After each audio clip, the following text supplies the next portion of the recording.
every year, it's just my honor to put this event on for you with the staff. We look forward to this.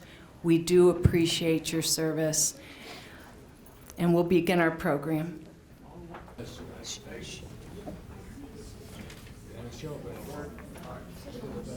Please rise.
It's my privilege to introduce a member of our City Council, Ken Massey.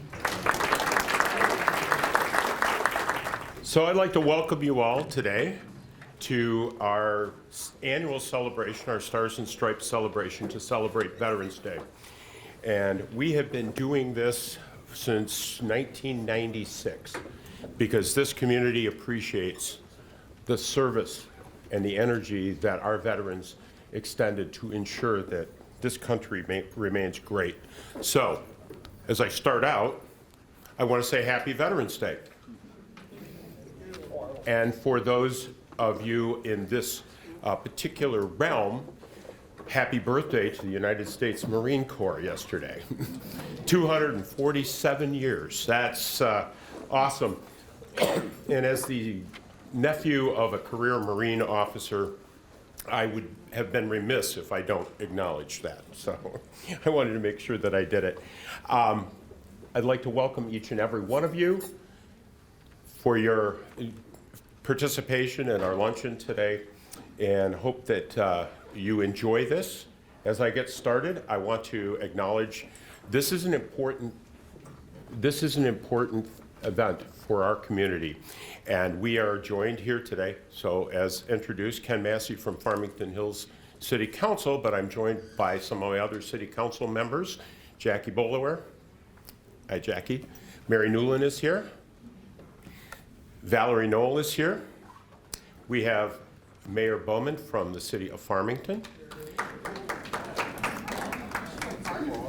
We also are joined by Samantha Steckloff, our House of Representatives, from the Michigan House of Representatives, who was recently successful in her election, and our new Senator Hotchkiss, who's from our area. So welcome all these folks.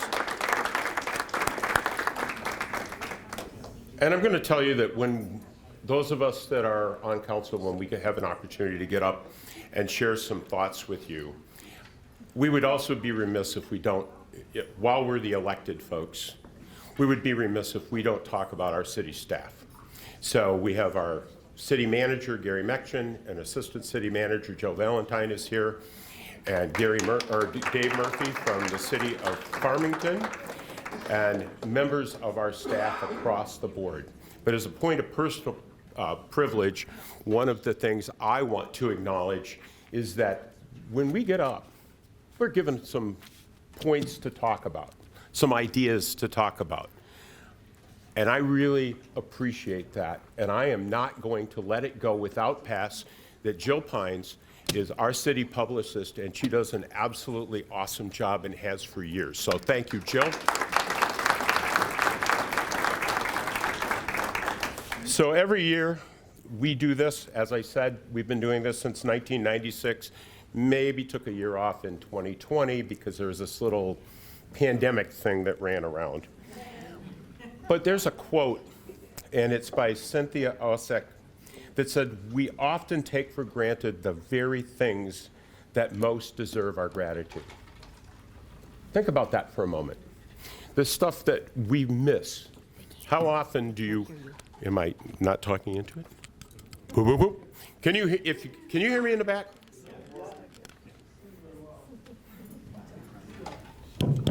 Well, we'll try it. We'll continue to try. Oh, that's even better.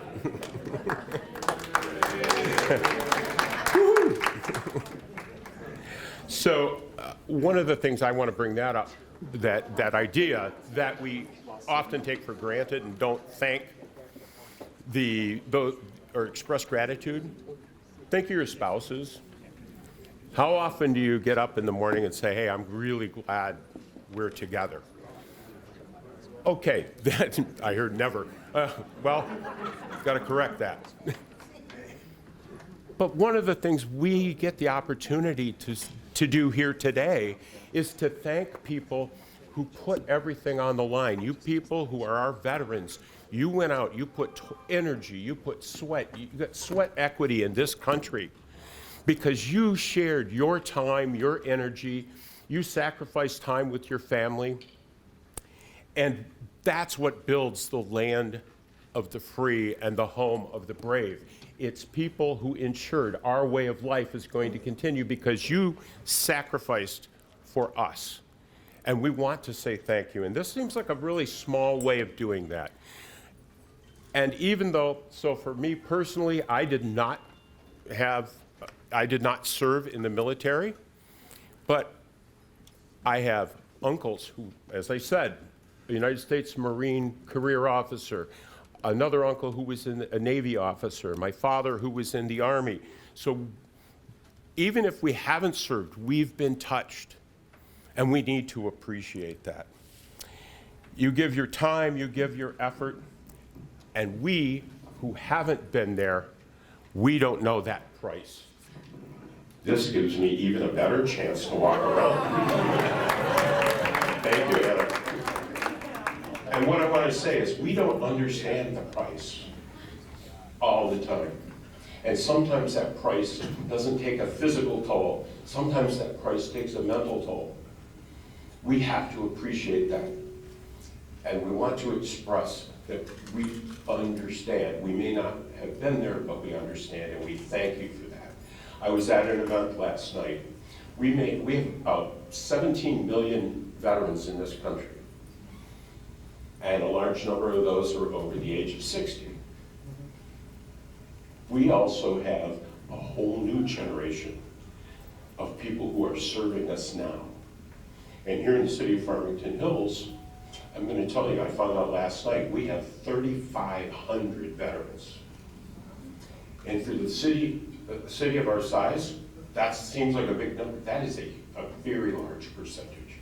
So this community owes you a great debt of gratitude. And we have folks, as I said, that are serving us today. They're putting themselves in harm's way to ensure that this country stays strong and that our way of life and a peaceful way of life is maintained. So those are our future veterans, but they're our active military today. So with that, whether or not you're from the older group or you're one of the younger ones, thank you for your service. Whether or not you served during active combat, during wartime, or your service was during times of peace, that service is appreciated. And we thank you for that. So I would like to end with a large round of applause for our veterans in this city. Thank you for all you've done for us.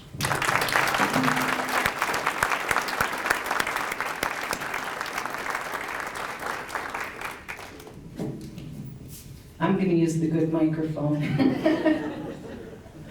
It is my pleasure to invite up to speak Sara Bowman, Mayor of Farmington. I'm your microphone stand. Thank you very much. First and foremost, we'll acknowledge this. I just want to say that many of you have some interesting ideas of what caused me to be in a sling, and apparently I'm a much bigger fighter than a lot of you, than I thought that I was. But thank you, whatever, a little rotator cuff surgery, everybody will move on. It's fine. Thank you. Good morning. So it is my privilege to be with all of you this morning, to honor our veterans and to give thanks for their service. I would also like to introduce other City of Farmington officials and important folks with us today. Our City Manager for Farmington, Dave Murphy. Thank you.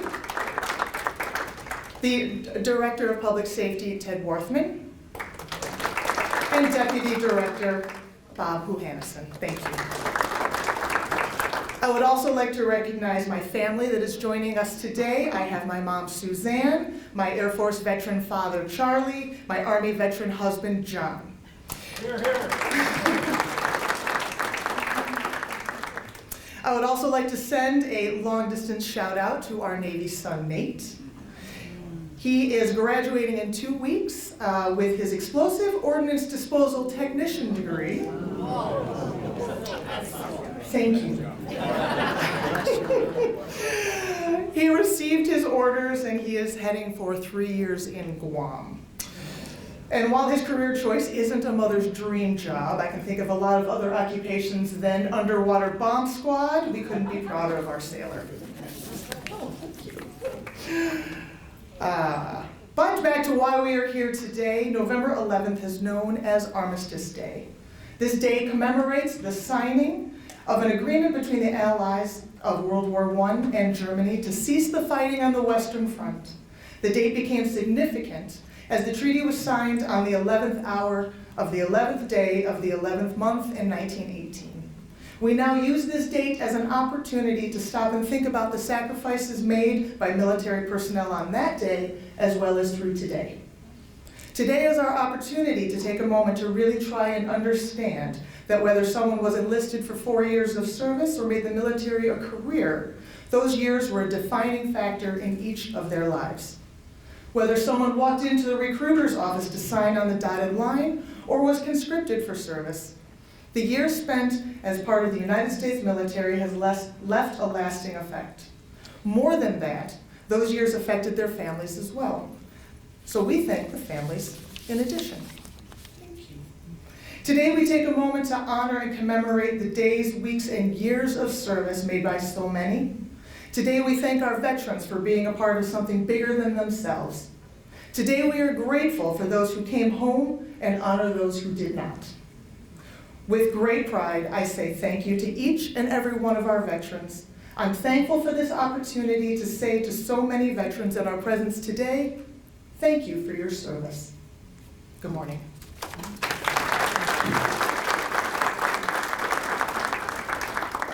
I would like to introduce Samantha Steckloff, State of Michigan House of Representatives. Thank you. Thank you so much. It's a pleasure to be here today. I want to thank you all from the bottom of my heart for all the hard work and service and dedication you've made, not only to this country, but to democracy throughout the world.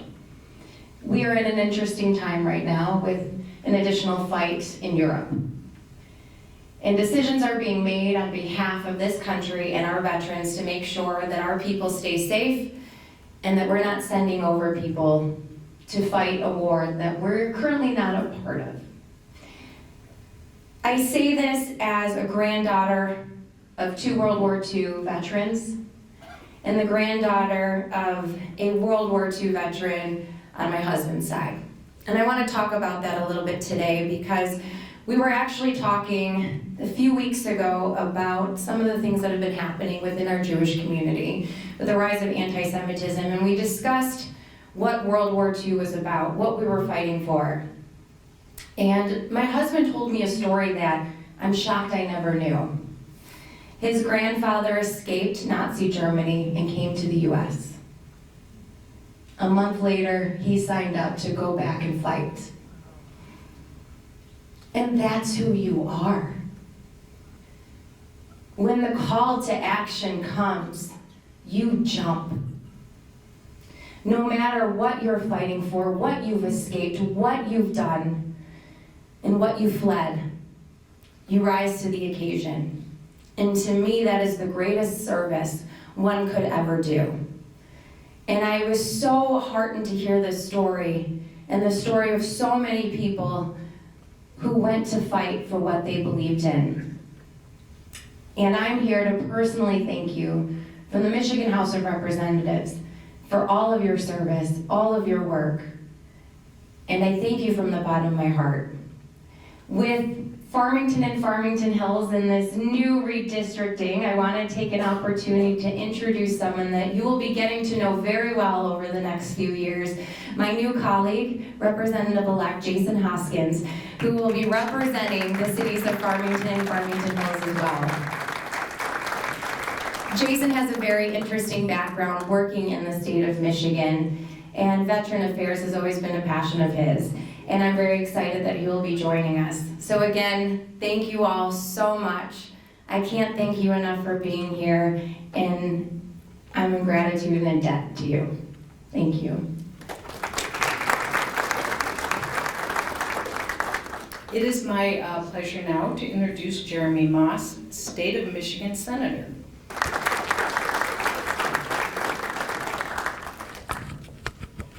Thank you. Thank you very much, and good morning. I'm Jeremy Moss. I have the great pleasure over the last 4 years of having represented Farmington and Farmington Hills in the Michigan Senate. I'll start with a personal story about what service means to me and my family. My grandfather served in World War II in the South Pacific. A sense of patriotism called him there to fight on behalf of our country in some of the worst battles of that war. And when he came home, he started a family, and my father was his son, and really never talked about his experience when we were growing up, or even when my dad was growing up. In the 1990s, when I was kind of a kid, he saw a 60 Minutes news piece of World War II veterans who had earned medals that they didn't even know about. So he contacted whoever he needed to contact in the U.S. departments, and ended up finding out that he had won several medals some 50 years earlier that he didn't know about. He applied for them, they were shipped to him, and he did not order them for himself, but he gifted them to me as his grandson, as something that will always be a reminder for me of the sacrifice of those who serve this country and make sure that our freedoms still endure. I hold on to those medals. My grandfather has since passed away, but his legacy endures, and I have a great, deep appreciation for those who serve our country and ensure our continued freedom and democracy. So first and foremost, on that spirit, I want to thank you all for your service and dedication. It's because of you that we live in a country that protects the freedoms of its people. Thank you also to the families of our veterans who continue to shoulder the weight of their service abroad, and especially those who have lost a loved one. The dedication and strength of our military families during rotational deployments and long separations is a love and a commitment that runs admirably deep. The truth is, there's really no words, that I could say on today or any day to explain how grateful we are for your service and for the service of your loved ones. That's what makes celebrations like today sometimes bittersweet. But we also know the battles that our veterans face if or when they come home. The need for accessible, affordable health care, mental health support, a job, a place to call home, just to name a few. And I want you to know that along with Representative Steckloff, we are fighting for you in the legislature, and we will continue to do so because it's the least we can do for what you have done for all of us. I'm proud, for example, to have joined Governor Whitmer in providing a $1.2 million investment in veteran suicide prevention programs to improve the health and well-being of our state's more than 550,000 military veterans and their families. I'm also proud to have passed legislation to make voting easier for military members abroad. After all, what good is our democracy if those who are willing to give their life can't participate in it? We've also prioritized improving veterans' healthcare facilities and ensuring that they receive the top-notch and quality care. In fact, The budget we just passed earlier this year provided a $34.2 million investment in the construction of a new state veterans home to replace the Jacobetti home located in Marquette. This new home will serve more than 100 veteran members who will live in a unique neighborhood building that provides each member with their own bedroom and bathroom, as well as a common gathering and kitchen space.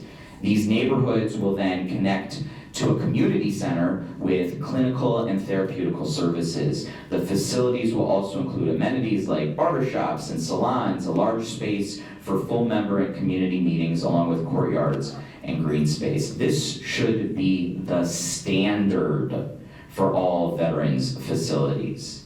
So please know that we're cognizant of the fact that our work to help the nation's bravest is far from over, and I hope to continue to do justice to the needs of our service members in uniform by continuing to craft and implement policies to ensure that they and their loved ones are taken care of at home and abroad.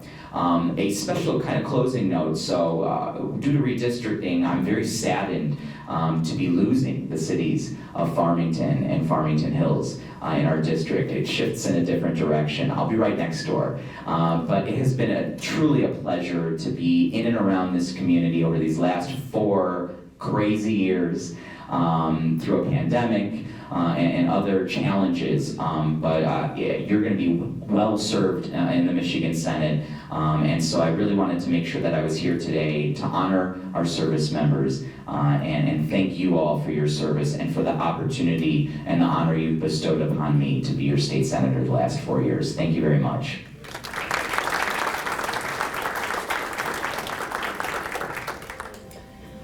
At this time, we are going to ask Colonel, retired, Edward Hirsch, to recognize our POWs and our MIAs.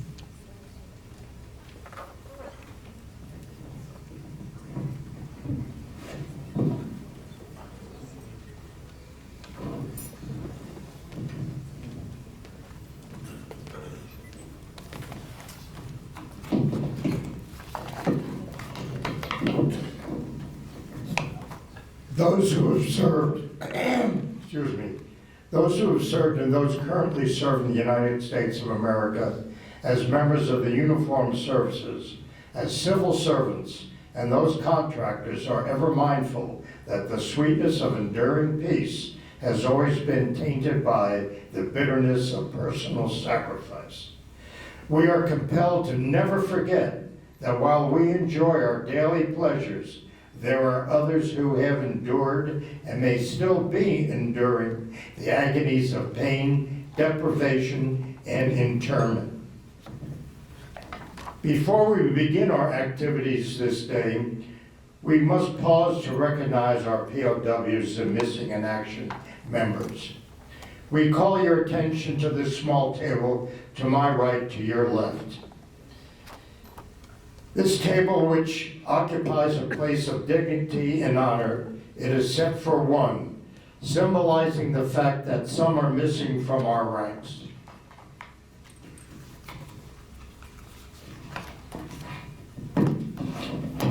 They're referred to as POWs and missing in action. We call them comrades. They are unable to be with their loved ones and families tonight, so we join together to pay our humble tribute to them and bear witness to their continued absence. This table, set for one, is small, symbolizing the family of one prisoner alone against his or her oppressors. The tablecloth is white, symbolic of the purity of their intentions to respond to their country's call of arms. The single red rose in the vase signifies the blood that many have shed in sacrifice to ensure freedom of our beloved United States of America.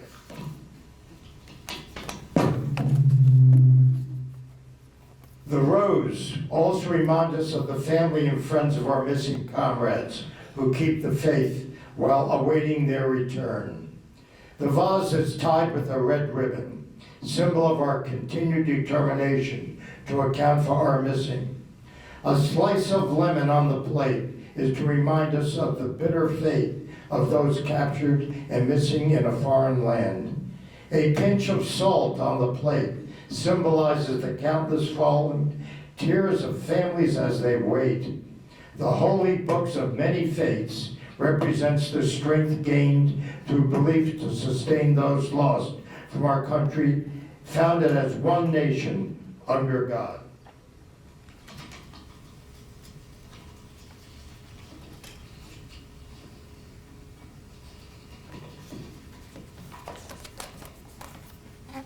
The candle is reminiscent of the light of hope, which lives in our hearts to illuminate their way home, away from their captors to the open arms of a grateful nation. The glass is inverted. They cannot drink with us this day. The chair is empty. They are not here. Let us hope that all of our comrades will soon be back within our ranks. Let us remember and never forget their sacrifices. May God forever watch over them and their families. Thank you for your attention.